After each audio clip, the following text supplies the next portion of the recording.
안녕하세요, 새내기알배입니다. 오늘은 지난 영상에 이어서 당뇨와 맨발 걷기 두 번째 이야기를 해보려고 합니다. 최근 저는 당뇨병 전 단계인 인슐린 저항성의 원인이 맨발 걷기 치유 효과와 100% 일치한다는 것을 알게 되었습니다. 당뇨병 환자의 90% 이상이 인슐린 저항성을 갖고 있다고 합니다. 이번 영상에서는 지난 영상과 마찬가지로 당뇨병이나 인슐린 저항성 등에 관한 설명을 생략하고 인슐린 저항성과 맨발 걷기와의 관련성만 살펴보겠습니다. 지난번 영상에서 말했듯이 인슐린 저항성의 원인은 노화, 비만, 스트레스, 그리고 운동 부족이라고 합니다.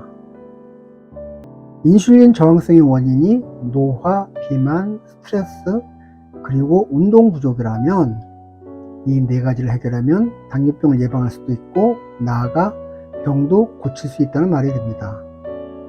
그런데 맨발 걷기는 이 네 가지를 모두 해결해 줍니다.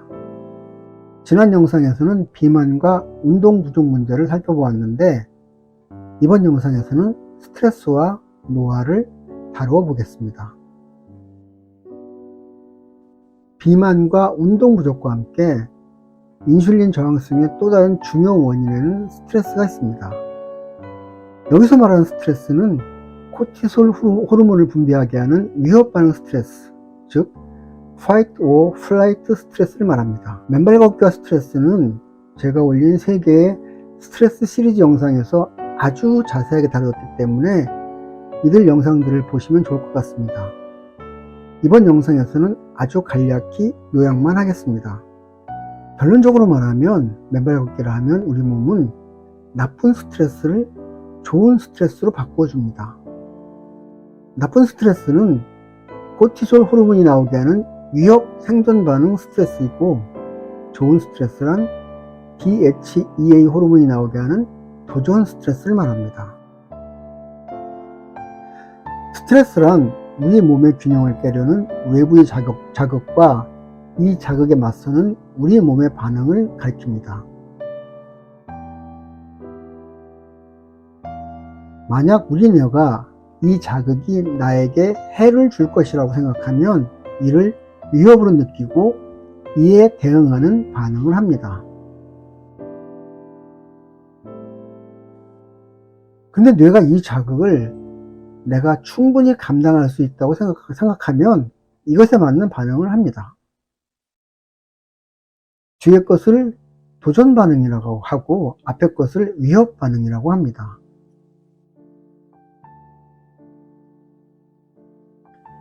외부 자극에 대한 이러한 뇌의 평가는 저절로 무의식적으로 이루어집니다. 이러한 평가에 따라 자율신경과 호르몬 양쪽에 다른 반응이 나타납니다. 위협 반응으로 느끼면 교감신경이 활성화되고 호르몬은 코티솔이 분비됩니다. 도전 반응으로 느끼면 부교감신경이 활성화되고 호르몬은 DHEA가 분비됩니다. 그런데 신기한 것은 맨발 걷기를 하면 우리 몸은 우리도 모르는 새에 위협 반응 스트레스가 아니라 도전 반응 스트레스로 스트레스를 처리합니다.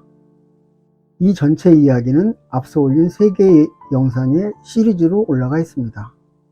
스트레스는 건강을 지키는 아주 중요한 과제이기 때문에 시간을 내서 꼭 한번 보셨으면 좋겠습니다. 스트레스가 당뇨병이나 인슐린 저항성에 문제가 되는 것은 코티솔이라는 호르몬 때문입니다. 코티솔은 위협 스트레스에 대한 우리 몸의 반응으로 분비됩니다. 위협 반응 스트레스는 우리 몸이 스트레스를 생존의 문제와 연결시킵니다. 길을 가다 호랑이를 만나면 우리는 싸울까 도망칠까 중 하나를 선택해야 합니다. 그 어떤 것을 선택해도 몸은 최대한 긴장할 수밖에 없습니다. 교감신경이 흥분하고 온몸에 코티솔이 퍼집니다. 코티솔은 인슐린 활동을 정지시킵니다. 특히 인슐린의 에너지 저장 기능을 중단시킵니다. 사느냐 죽느냐 하는 판에 한가하게 에너지를 저장할 수는 없겠죠. 그뿐 아니라 몸에 여러 곳에 저장되어 있던 포도당도 모두 녹여냅니다. 싸우거나 도망칠 때 쓰기 위해서죠. 그래서 피 속에 포도당이 넘치게 됩니다. 이런 스트레스가 지속되어 만성화되면 인슐린은 더욱 불안정해지고 인슐린 저항성은 더욱 악화됩니다. 그런데 맨발 걷기를 하면 우리 몸은 스트레스를 코티솔 대신 DHEA가 분비되는 도전 스트레스로 무의식적으로 바꿔줍니다. 이 효과가 정말 대단합니다. 당뇨병과 인슐린 저항성의 원인이 되는 것은 코티솔을 분비하게 하는 위협 반응 스트레스입니다. 여러 번 강조했지만 맨발 걷기를 하면 위협 반응 스트레스를 도전 반응 스트레스로 바꿔줍니다. 도전 반응 스트레스는 우리에게 불편함을 주는 외부의 자극을 성장의 계기로 삼고 집중력과 의지력을 유지하게 해주고 건강도 지켜줍니다. 부교감 신경을 활성화시켜 마음의 안정감과 편안함을 주고 DHEA 호르몬을 분비해서 면역 기능과 생식 기능도 활성화시켜줍니다. 노화는 여러 원인이 결합되어 이루어지기 때문에 어느 하나를 주된 원인으로 꼽기는 어렵습니다. 그래서 대부분 노화는 불가항력으로 생각합니다. 그런데 많은 이들이 활성산소를 노화의 주범으로 꼽습니다. 만약 활성산소가 노화의 주범이 맞다면 맨발 걷기는 최고의 노화 방지 치유법이 될 수 있습니다. 왜냐하면 맨발 걷기는 노화의 중요한 원인인 활성산소를 상당량 없애주기 때문입니다. 활성산소가 노화의 주범이라고 생각하는 것은 충분히 근거가 있습니다. 왜냐하면 활성산소는 세포 내 미토콘드리아에서 에너지를 만드는 과정에서 발생하기 때문입니다. 세포는 우리 몸을 구성하는 기본 조직입니다. 따라서 활성산소는 몸의 모든 곳에서 일정하게 생산되어서 아주 일정하게 몸 전체를 공격하기 때문에 충분히 노화의 1차 주범으로서의 자격을 가질 수 있습니다. 1991년 미국의 존스 홉킨스 대학 의학부는 인간에게 생기는 질병은 거의 36,000가지인데 이 질병의 90% 정도가 활성산소와 관련이 있다고 발표했습니다. 미토콘드리아의 에너지 대사 과정 중에 과산화수소가 발생합니다. 과산화수소는 결국 물에 산소 원자가 하나 더 결합한 분자식을 갖고 있습니다. 그래서 우리 몸은 위험한 과산화수소 2분자를 가져와서 물 분자 2개와 산소 분자 1개를 만듭니다. 과산화수소 2분자면 산소 원자 4개와 수소 원자 4개가 되므로 이를 원료로 하여 물 분자 2개와 산소 분자 1를 만들 수 있습니다. 물 분자 2개와 산소 분자 1개의 원자를 모두 합치면 산소 원자 4개와 수소 원자 4개가 됩니다. 그런데 과산화수소 2분자가 아니라 실수로 분자 1개를 가져와 그냥 쪼개버립니다. 그것이 독성이 아주 강한 수산화 라디칼입니다.